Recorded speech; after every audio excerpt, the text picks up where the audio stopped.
Et salutations à l'ensemble des membres de l'équipage. J'espère que tout le monde se porte pour le mieux, pardi. Alors, chose promise, chose due, puisqu'on va effectivement parler aujourd'hui, tiens-toi bien, le terme est assez incroyable, de finances comportementales. Ça en jette, hein.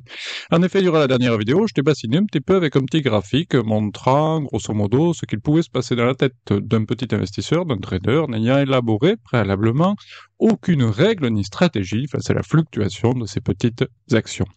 Et la finance comportementale, c'est donc essayer, si tu veux, de traduire, de comprendre tous ces petits questionnements ou affirmations internes, nous conduisant à prendre en général plein de mauvaises décisions. Et un des premiers à s'être intéressé sur le sujet, je te l'avais dit la dernière fois, c'était un certain Daniel Kahneman, ce qui lui a d'ailleurs valu un beau prix Nobel, mais on en reparlera un peu plus tard. Pour comprendre, si tu veux, ces questionnements ou affirmations internes, conduisant donc à des erreurs de jugement et donc de trading, je me vois donc dans l'obligation de te parler de ce qu'on appelle, si tu veux, des biais cognitifs. Ils sont tout simplement des distorsions systématiques dans notre façon de penser et de percevoir la réalité. Et ils affectent souvent les décisions et notamment notre trading, car les traders, comme tous les êtres humains, sont sujets, si tu veux, à des erreurs de jugement. Et donc dans le contexte du trading, ces biais, du coup, si tu veux, vont influencer la manière dont on interprète les informations et donc dont on prend les décisions, pardi.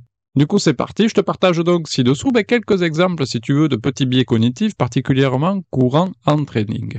Le premier, déjà, célèbre, qui ne parle, je te dirais, rien qu'à son nom, c'est ce qu'on appelle le biais du troupeau ou le comportement moutonnier. En fait, ce comportement moutonnier, naturel chez l'être humain, on est un être sociable, eh bien, on le remarque, si tu veux, quand par exemple tu vas faire un petit vide-grenier et que tu vois qu'il y a plein de monde à un stand, qu'est-ce que tu vas faire? Aller y faire un tour, naturellement. Ou encore, si tu hésites entre deux restos face à toi, quasi similaires, admettons ces deux pizzerias, et t'as envie d'une pizza, sauf que l'un est plein de restaurants et l'autre est vide. À mon avis, je pense savoir vers lequel tu vas naturellement te tourner. Si on fait le parallèle avec le trading, eh bien, il existe sur les marchés financiers, si tu veux, des millions de titres. Et de plus, nous, petits investisseurs, on est quotidiennement bombardés de propositions de la part des courtiers, des banques, des journaux, des sites internet et même de tes youtubeurs préférés. Ainsi, il est fréquent que nous, investisseurs, soyons tentés, si tu veux, de prendre la décision d'investir dans un titre parce que, entre guillemets, tout le monde l'achète. Sans procéder, je t'avouerai, à une quelconque vérification ou considération économique de notre part. Ce qui est donc, tu te doutes, particulièrement dangereux pour toi et ton petit portefeuille.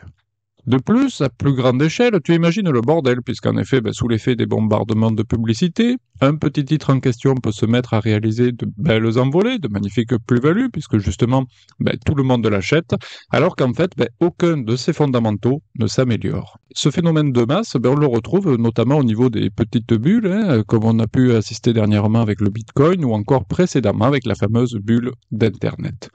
En finance comportementale, si tu veux, cette attitude, elle est bien entendu totalement irrationnelle, car l'investisseur, il reproduit juste aveuglément les décisions prises par d'autres investisseurs.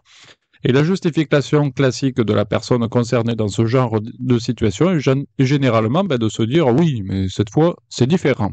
Donc toujours se rappeler que c'est pas parce que tout le monde fait un truc que le truc est forcément bon. Bref, deuxième biais. Ensuite, on retrouve quoi dans les travers du cerveau humain? Bien, on retrouve ce qu'on appelle le biais de confirmation. Oui, oui, je te le confirme. En résumé, pour ce petit biais de confirmation, si tu veux, c'est la tendance qu'on a à ne chercher et à ne privilégier que les informations qui, bien entendu, confirment nos petites croyances ou hypothèses existantes, tout en ignorant, bien sûr, celles qui les contredisent. Cherche bien, on le fait généralement fréquemment. Ça, à l'image, par exemple, d'un débat politique, nous, on a, par exemple, un petit parti pris et on n'entendra pas ou très peu les arguments de la partie adverse. L'être humain, et plus particulièrement le cerveau, ressent en effet une tension, si tu veux, lorsqu'un comportement entre en contradiction avec nos idées ou avec nos croyances. Il cherche ainsi à se mettre en harmonie et ignore donc les informations qui pourraient rentrer en conflit avec ses idées afin de préserver, je te dirais tout simplement, une certaine stabilité mentale. C'est donc naturel.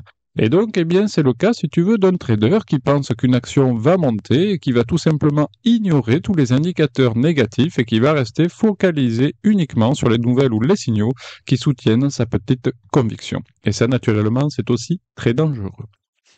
Un autre biais bien présent et qui va bien, je te dirais, à notre équipage, puisqu'en effet, c'est celui que l'on appelle l'ancrage, justement. Et l'ancrage, en gros, ben, c'est quand tu vas attacher, si tu veux, une information initiale que l'on va appeler ben, justement l'encre, et qu'on va utiliser cette information, si tu veux, comme base pour prendre toutes les décisions ultérieures, et ceci, ben, même si de nouvelles informations pertinentes sont bel et bien disponibles. Par exemple, tout bête, hein, on achète une action 100 balles et souvent, on peut avoir tendance, si tu veux, à s'attacher à ce prix comme une base de référence. Et du coup, même si les fondamentaux changent et que le prix descend par exemple à 80 euros, ben, on pourrait même se dire que c'est une bonne affaire finalement et qu'on va reprendre une autre parce que dans notre petite tête, pour nous, 100 euros reste la juste valeur de l'action. Alors que ben, peut-être les fondamentaux ont changé et de 100 euros, on est passé du coup à 80 euros. L'exemple classique, c'est notamment quand tu achètes une maison. Pierre, il a acheté par exemple sa maison de 150 000 euros il y a 2 ans. Paul lui propose de la racheter 200 000.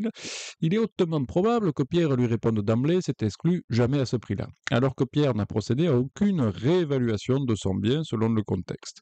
En effet, Pierre reste, si tu veux, attaché au prix d'achat de sa maison qu'il estime être la valeur minimale de son bien. Or, en fait, c'est la loi de l'offre et de la demande, donc c'est bel et bien le prix qu'un acheteur veut bien lui payer qui sera déterminant sur la valeur de sa maison. Ensuite, on retrouve ben, le biais du statu quo, ben, c'est tout simplement la tendance, si tu veux, à préférer que les choses restent comme elles sont, par peur tout simplement du changement ou du confort. Bref, un peu comme de la procrastination, je te dirais. C'est bien connu, il est souvent plus facile et plus tentant de remettre les décisions importantes et difficiles à plus tard. Non, je ne regarde rien comme ça, ben, je suis tout simplement tranquille. C'est donc le biais du statu quo, ce positionnement, qui est donc, si tu veux, la tendance à laisser les choses telles qu'elles sont, un changement apparaissant comme apportant plus de risques et d'inconvénients que d'avantages possibles. En parallèle, on a aussi le biais de surconfiance ou d'excès de confiance, hein. En effet, l'excès de confiance renvoie à notre tendance naturelle à surévaluer nos capacités, qu'elles soient intellectuelles, musculaires ou autres, qu'elles, malheureusement, ne le sont en réalité. Par exemple, 82% des personnes affirment ainsi faire partie des 30% des personnes les plus prudentes au volant. C'est quand même assez énorme.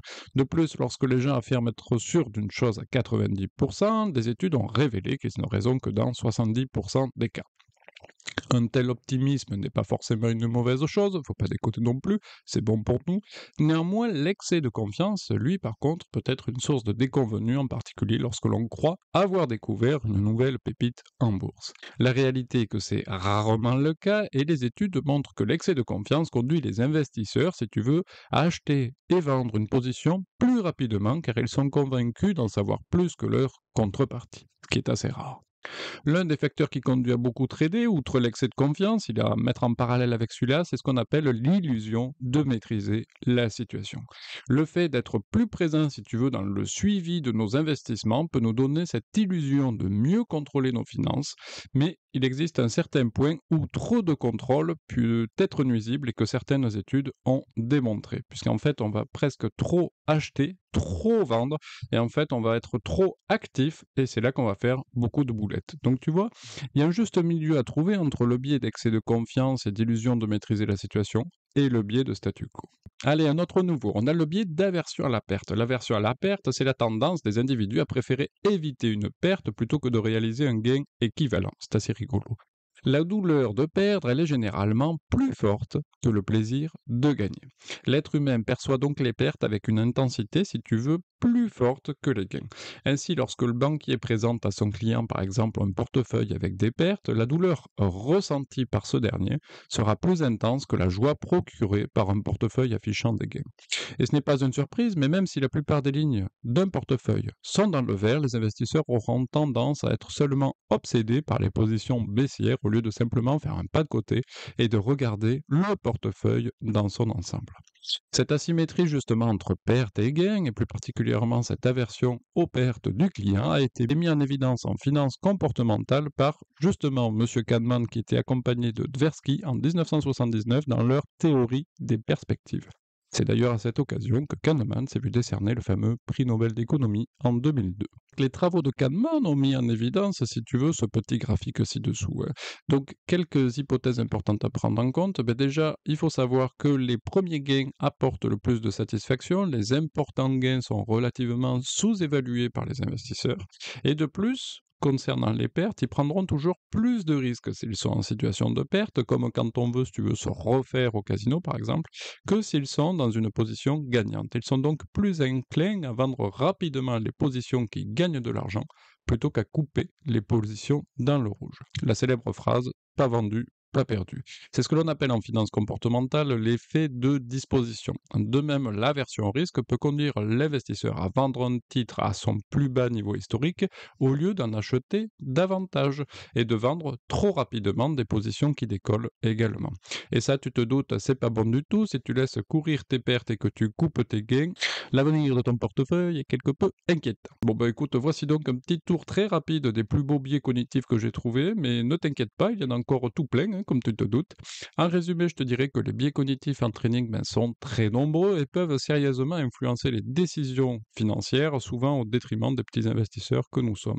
La clé pour minimiser l'impact de ces biais est déjà d'en prendre conscience, je te dirais, puis ensuite de mettre une stratégie bien définie en place et de s'en tenir à des règles strictes, plutôt, je te dirais, que de se laisser guider par les émotions ou les impressions. Et surtout, pour rappeler notre premier biais qu'on a vu ensemble, rappelez-vous cet adage bien connu en finance, hein, si vous faites le mouton, on vous tondra. Elle est rigolote celle-là.